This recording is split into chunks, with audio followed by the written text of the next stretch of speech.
Assalamualaikum warahmatullahi wabarakatuh. Pada siang hari ini materi kita yaitu membahas mengenai manajemen resiko.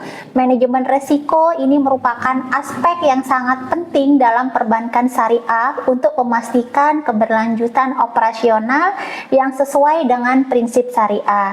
Nah, bank syariah ini tentunya harus menerapkan berbagai strategi mitigasi untuk setiap jenis resiko, baik resiko pembiayaan, likuiditas pasar, operasional, maupun kepatuhan syariah. Nah, jenis-jenis resiko di perbankan syariah ini ada 5 aspek. Yang pertama yaitu resiko pembiayaan. Resiko gagal bayar oleh nasabah ini yang menerima pembiayaan.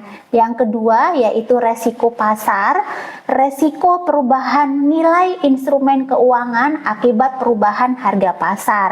Ketiga yaitu resiko likuiditas.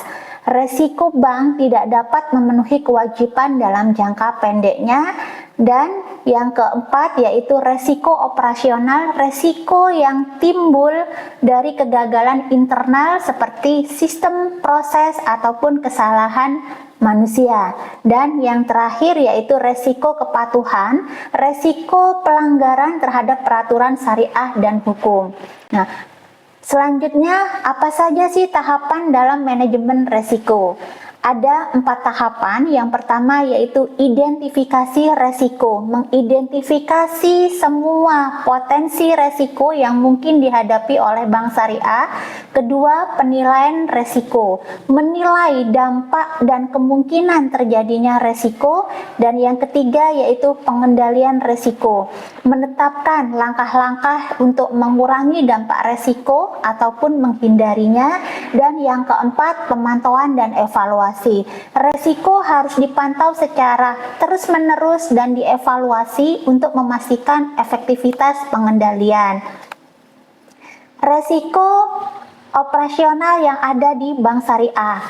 Salah satu contoh resiko operasional yaitu adanya kesalahan sistem, kegagalan teknologi, kelalaian manusia. Nah, apa saja yang mitigasi yang bisa dilakukan, diterapkan? Yang pertama yaitu investasi teknologi yang handal, pelatihan SDM secara berkala, kemudian controlling internal yang kuat.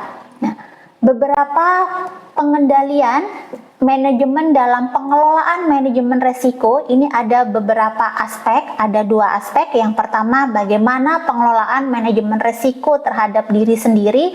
Yang pertama yaitu identifikasi resiko pribadi secara terus-menerus, kelola keuangan pribadi dengan bijak. Selanjutnya, bangun keterampilan adaptasi dan resiliensi, lindungi kesehatan dan kesejahteraan, serta buat perencanaan dalam waktu jangka panjang.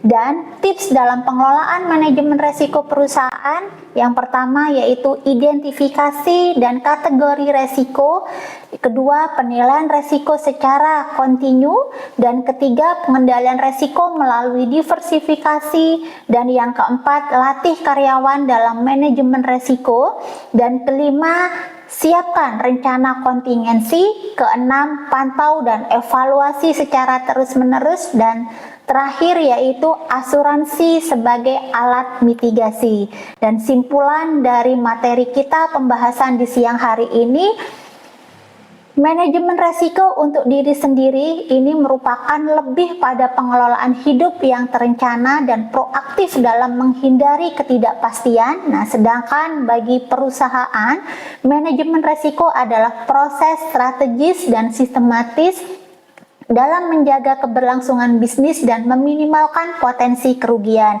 Implementasi tips ini secara disiplin dan akan membantu mencegah masalah dan memaksimalkan peluang di tengah resiko yang ada. Terima kasih pada siang hari ini. Assalamualaikum warahmatullahi wabarakatuh.